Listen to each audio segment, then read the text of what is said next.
Hello दोस्तों। तो आज हम हमारे blender basic foundation course for beginners का चैप्टर फर्स्ट यानी एपिसोड फर्स्ट शुरू करने जा रहे हैं। तो इस एपिसोड में इस चैप्टर में हम देखेंगे कि ब्लेंडर का इंटरफेस क्या है। ब्लेंडर के इंटरफेस में टूल बार्स, टूल पैनल्स, मेनू बार्स, इसका इंट्रोडक्शन देखेंगे। तो आओ दोस्तों शुरू करते हैं हमारा ब्लेंडर का first episode, first chapter. Blender एक free and open source software है। आप उसे डाउनलोड कर सकते हैं। आपको अगर डाउनलोड करना है तो उसकी लिंक डिस्क्रिप्शन में दी है। आप वहां जाके आपकी जो सिस्टम है, एप्पल मैक ओएस हो या फिर विंडोज़ हो उसके हिसाब से, या लिनक्स हो उसके हिसाब से आप उसे डाउनलोड कर सकते हो और इंस्टॉल कर सकते हो। तो यहाँ पे मैंने ब्लेंडर को ऑलरेडी डाउनलोड करके इंस्टॉल किया है और मेरे डेस्कटॉप पर उसका ये आइकॉन भी है। तो इसको अगर हम डबल क्लिक करेंगे तो हमारा ब्लेंडर सॉफ्टवेयर यहाँ पे ओपन होता है। और जैसा ही ये ओपन होगा तो आपको कुछ ऐसा विंडो यहाँ पे दिखाई देगा। ये विंडो होता है ब्लेंडर का फर्स्ट अपीयरेंस विंडो या वेलकम विंडो भी कह सकते हैं। और इस विंडो में एक छोटा सा विंडो होता है, ये है स्प्लैश स्क्रीन। इसे स्प्लैश स्क्रीन भी कहते हैं। कौन सा भी सॉफ्टवेयर अगर फर्स्ट टाइम ओपन होता है तो उसका एक इंट्रोडक्टरी विंडो सामने आता है, या कौन सा भी ऐप भी बोल लीजिए, तो उसे स्प्लैश स्क्रीन कहते हैं। तो ये स्क्रीन में आप देख सकते हो अपर राइट कॉर्नर में ब्लेंडर का करंट वर्जन कौन सा हम इस्तेमाल कर रहे हैं यहाँ पे दिखता है। करंटली हम ब्लेंडर का 3.2.2 ये वर्जन इस्तेमाल कर रहे हैं। देन सेकेंड कि इस विंडो में डायरेक्टली कुछ लिंक्स दिए होती है। मान लीजिए आपको 2D एनिमेशन शुरू करना है तो आप डायरेक्टली 2D एनिमेशन के वर्क बेंच में या वर्क स्पेस में एंटर करोगे। आपको अगर स्कल्पटिंग करनी है तो उसमें जा सकते हो, VFX करना है तो उसमें जा सकते हो, या फिर वीडियो एडिटिंग करनी है तो उसमें जा सकते हो। देन उसके बाजू में ही गेट स्टार्टेड मीन्स अगर आपको कुछ हेल्प चाहिए ब्लेंडर वेबसाइट के ऊपर या ब्लेंडर का मैनुअल आपको देखना है तो यहाँ पे उसका भी लिंक दिया होता है। जनरली आप अगर इस स्प्लैश स्क्रीन को छोड़ के कहाँ भी अगर क्लिक करते हो तो ये स्प्लैश स्क्रीन गायब हो जाता है, वैनिश हो जाता है, डिसअपियर हो जाता है, लाइक दिस। तो अगर आप ये स्प्लैश स्क्रीन को वापस से अपीयर करना चाहते हो तो हमारे इस सॉफ्टवेयर के विंडो में, ब्लेंडर के ये सॉफ्टवेयर इंटरफेस में अपर लेफ्ट कॉर्नर को एक ब्लेंडर का लोगो आपको दिखाई देगा ब्लैक एंड वाइट में। उस लोगो के ऊपर आपको क्लिक करना है। जैसा ही आप क्लिक करोगे आपका पहला ऑप्शन आएगा स्प्लैश स्क्रीन। इसके ऊपर आपको अगर आपने क्लिक किया तो आपको वापस से वो स्क्रीन यहाँ पे दिखाई देगी। तो ये तो था एक first interaction with blender interface. तो आगे दोस्तों और शुरू करते हैं हमारा एक्चुअल ब्लेंडर सॉफ्टवेयर का इंटरफेस के साथ इंट्रोडक्शन। तो जैसा ही आप ये फ्लैश स्क्रीन को डिसअपियर करते हो तो आपके सामने ये इंटरफेस होता है। तो हम step by step her interface को यहाँ पे देखेंगे एक्चुअली क्या है। मैं शुरुआत करता हूँ टॉप से। सबसे टॉप में आता है ब्लेंडर का टॉप हेडर या अपर हेडर, इसे कहते हैं सॉफ्टवेयर हेडर, जिसमें ब्लेंडर का नाम लिखा होता है। और ब्लेंडर को क्लोज करना, उसे मिनिमाइज मैक्सिमाइज करना, स्टैंड बाय मोड पे रखना मिनिमाइज करके, ये ऑप्शंस यहाँ पे अपर राइट कॉर्नर को दिए होते हैं। अभी उसके बाद आएगा ब्लेंडर का हेडर, सॉफ्टवेयर हेडर और टूल हेडर हम इसे कह सकते हैं। इसमें सॉफ्टवेयर के अलग अलग टूल रहते हैं। जनरल सॉफ्टवेयर लैंग्वेज में इसे मेनू बार भी कहा जाता है। तो इसमें फर्स्ट तो आता है ब्लेंडर का मेनू होता है अबाउट ब्लेंडर और अबाउट सिस्टम। इसमें आपको, जैसा मैंने आपको पहले भी बताया, स्प्लैश स्क्रीन का ऑप्शन आता है। आप अगर ब्लेंडर के बारे में जानना चाहते हो तो अबाउट ब्लेंडर आएगा, इंस्टॉलेशन एप्लीकेशन टेम्पलेट्स आएगा, then system requirement, system statistic.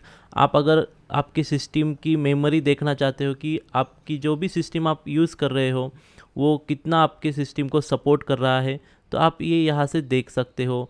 Timer देख सकते हो, क्लीन अप डेटा स्पेस, आपकी जो भी सिस्टम है उसका कुछ तो भी मेमोरी यूज़ होता है और उसके बदले टेम्पररी फाइल्स क्रिएट होते हैं, तो वो आपको यहाँ से आप क्लियर कर सकते हो, क्लीन अप स्पेस डेटा। तो ये आपका मेमोरी रिलीज़ करेगा। तो ये तो था एक फर्स्ट ब्लेंडर आइकॉन और उसमें आए हुए कुछ ऑप्शंस। तो जैसे मैंने कहा कि हर सॉफ्टवेयर का मेनू बार होता है, इसका भी मेनू बार है। जैसा ये फाइल्स है, फाइल्स में यहाँ पे बहुत सारे सिंपल मेनूज दिए हैं। न्यू फाइल क्रिएट करना, एग्जिस्टिंग फाइल को ओपन करना, सेव एज, लिंक, अपीयरेंस। जैसा जैसा हम आगे बढ़ेंगे ये मेनू यहाँ पे आपको मैं बताता जाऊँगा। तो आगे एडिट मोड में बहुत सारे ऑप्शंस है जो हम आगे जाके यूज़ करने वाले हैं। जैसा कि ये प्रेफरेंस में आप जाओगे तो यहाँ पे अलग अलग प्रेफरेंस आप दे सकते हो इंटरफेस के related, themes, view port, light, editing. तो ये वन बाय वन जैसा जैसा हमें आगे ज़रूरत पड़ेगा मैं आपको यहाँ पे बताऊँगा। बट फ़िलहाल के तौर पर एक एग्जांपल यहाँ पे देख सकते हैं हम कि आपको अगर ब्लेंडर की थीम चेंज करनी है तो यहाँ पे ब्लेंडर ने बहुत सारी थीम्स दी हुई है। क्योंकि अगर आपने प्रीवियस में किसी सॉफ्टवेयर में काम किया है, मान लीजिए माया है, 3D मैक्स है या अलग अलग सॉफ्टवेयर से, तो आपको उसके इंटरफेस की आदत हो जाती है। तो अगर ब्लेंडर उसी इंटरफेस में आपको उसकी इंटरफेस दिखाता है तो आपको वो यूज़ करना आसान हो जाता है। तो इसीलिए ब्लेंडर ने यहाँ पे कुछ प्रीसेट में थीम्स दी हुई है। फ़िलहाल तो यहाँ पे ब्लेंडर डार्क थीम है जो आप देख सकते हो। यहाँ पे ब्लेंडर लाइट थीम भी है कि ऐसे ये ब्लेंडर लाइट थीम आपको दिखाई देगी। देन डीप ग्रे थीम है कि यहाँ पे सब ग्रे आपको दिखाई देगा। देन आपने अगर माया सॉफ्टवेयर यूज़ किया है तो ये माया जैसी थीम यहाँ पे दिखाई देगी। देन मिनिमल डार्क है कि यहाँ पे आप डार्क का जो लाइट वर्जन है, मिनिमम डार्क, वो यूज़ कर सकते हो।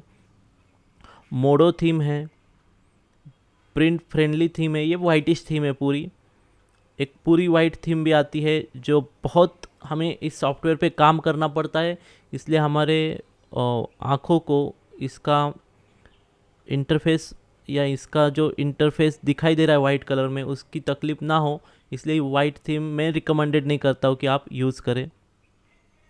देन लास्ट में XSI, ये एक सॉफ्टवेयर है, उसकी इंटरफेस थीम यहाँ पे दी हुई है। तो फ़िलहाल तो मैं यहाँ पे ब्लेंडर डार्क थीम जो अपनी ओरिजिनल थीम है, प्रीसेट होके बाय डिफ़ॉल्ट आती है, वही यहाँ पे रखता हूँ।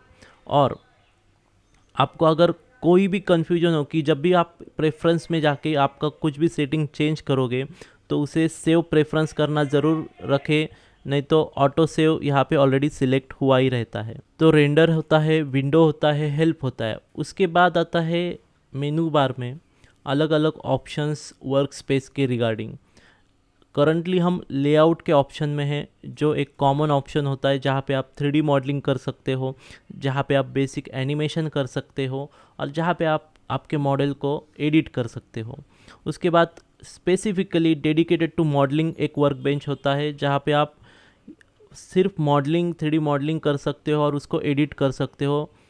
देन स्कल्पटिंग होता है, यहाँ पे स्कल्पटिंग के अलग अलग टूल्स है, ये इस्तेमाल कर सकते हो। UV एडिटिंग होता है, टेक्सचर पेंटिंग होता है, शेडिंग होता है, एनिमेशन होता है, रेंडरिंग होता है, कंपोजिटिंग होता है, बहुत सारे अलग अलग वर्क बेंच है। तो फिलहाल तो हम यहाँ पे लेआउट में ही काम करेंगे। देन उसके बाद आता है सेकेंड टूल बार जिसको हम कहते हैं 3D व्यू पोर्ट हेडर। अभी ये जो आपको दिख रहा है ये पूरा विंडो, इसमें जो मैक्सिमम वर्क स्पेस है जहाँ पे आप काम करते हो उसे 3D वर्क स्पेस या 3D व्यू वर्क स्पेस कहते हैं। और इसका जो हेडर है इस वर्क स्पेस का, ये है उसका हेडर। तो इस हेडर में कुछ बाय डिफ़ॉल्ट टूल्स यहाँ पे दिए हुए हैं, हम इनको भी यहाँ पे देखेंगे आगे जाके। देन उसके बाद आता है ये 3D व्यू पोर्ट। अभी जो भी हम जितना भी मॉडलिंग के रिलेटेड, एडिटिंग, एनिमेशन के रिलेटेड आप काम करते हो, जिसमें आपके ग्राफिक्स होते हैं, ऑब्जेक्ट्स होते हैं, वो इस वर्क स्पेस के एरिया में आता है। इसको फ़िलहाल तो 3D व्यू पोर्ट कहते हैं क्योंकि हम 3D व्यू पोर्ट में काम कर रहे हैं। उसके बाद आएगा टाइमलाइन एडिटर। अभी जैसा आप बेसिक 2D एनिमेशन पे काम कर रहे हो तो आपकी कुछ सर्टन टाइमलाइन होती है जिसके ड्यूरेशन में ये एनिमेशन होता है। तो उस टाइमलाइन के एडिटर को एडिट करने को आपको उसको अगर चेक करना है, की फ्रेम देने हैं, तो इसको हम यहाँ से आप देख सकते हो। तो इसे कहते हैं टाइमलाइन एडिटर। अभी इसके साथ राइट कॉर्नर में या राइट साइड में फर्स्ट विंडो आता है, इसे कहते हैं आउटलाइनर। आउटलाइनर मीन्स क्या कि जितना भी आप काम कर रहे हो वर्क स्पेस में, 3D वर्क स्पेस में, और उसमें आप अगर कोई एक्स्ट्रा ऑब्जेक्ट ऐड कर रहे हो, मान लीजिए कि अभी इस वर्क स्पेस में 3 ऑब्जेक्ट है, जैसा ये कैमरा है, एक क्यूब है, सॉलिड क्यूब, और एक है लाइट लैम्प। तो ये 3 ऑब्जेक्ट आपको यहाँ पे दिखाई देंगे, camera, cube and light lamp. और इसके रिगार्डिंग कुछ ऑप्शंस यहाँ पे आपको दिखाई देने वाले हैं। तो इसका इस्तेमाल क्या होता है कि जितना आप काम कर रहे हो ब्लेंडर में, तो सिक्वेंशली आपके पूरे काम में क्या क्या यूज़ किया है, किस स्टेप पे क्या यूज़ किया है, किसको क्या इफ़ेक्ट आपने दिया है, वो पूरा यहाँ पे एक रिकॉर्ड यहाँ पे आपको मिलता है। इसीलिए इसको कहते हैं आउटलाइनर एडिटर। उसके बाद आता है प्रॉपर्टी एडिटर। प्रॉपर्टी एडिटर या ऑब्जेक्ट प्रॉपर्टी एडिटर कि जितने भी आप 3D स्पेस में आप ऑब्जेक्ट यूज़ कर रहे हो, इफ़ेक्ट यूज़ कर रहे हो, इन सब की प्रॉपर्टीज़ और उनको एडिट करने के लिए ऑप्शंस आपको इस विंडो में यहाँ पे कॉर्नर में दिखाई देंगे। तो इसे हम कहते हैं प्रॉपर्टी एडिटर। तो ये बेसिकली कुछ रेंडर सॉफ्टवेयर का इंटरफेस हमने यहाँ पे देखा है। और हमारे इसी चैप्टर के नेक्स्ट वीडियो में यानी एपिसोड 2 या चैप्टर 2 में हम देखेंगे basic commands for navigation, adding, deleting object and important keyboard shortcuts.